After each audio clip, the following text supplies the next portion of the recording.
Chapter 1 is on globalization and international linkages. This chapter concerns global economic dimensions. These are important subjects to learn for our international management class. The objectives of this chapter are to 1. Assess the implications of globalization for countries, industries, and firms and communities. And 2. To review the major trends in global and regional integration.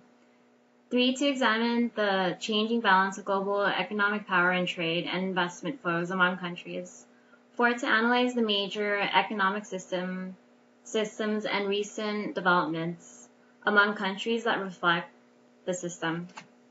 These 4 objectives will teach us how globalization has created rapid integration, advanced information and technology, and electronic communication that has created a more integrated world and true global competition.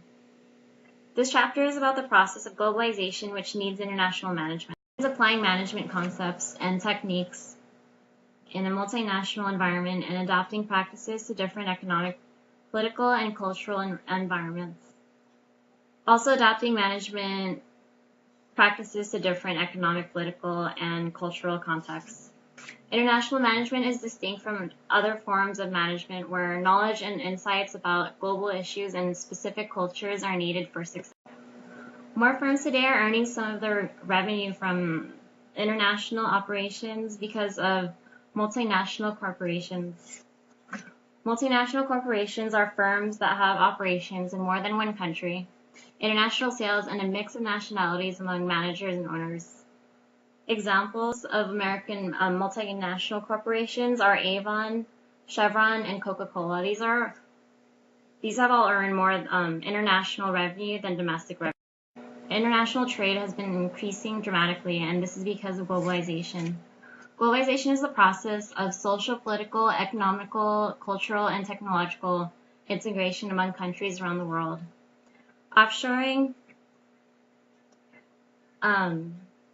Globalization is complex and also involves offshoring and outsourcing. These intensify effects of increasing global linkages. Offshoring is the process by which companies undertake some activities at offshore locations instead of the country of origin. And outsourcing is the subcontracting or contracting out of activities to external organizations that previously been performed by the firm.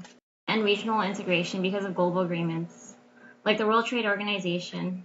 This is general agreement on tariffs and trade. This gets rid of tariffs and also import and export quotas. This also opens government markets to companies in other 2 nations. This also creates investment in each other's countries. Then in the regional agreements, there is a national free trade agreement. This agreement involves the U.S., Canada, and Mexico. This agreement removed all barriers to trade between those countries, creating a huge North American market. And purchasing power is the method that adjusts GDP to account for different prices in countries.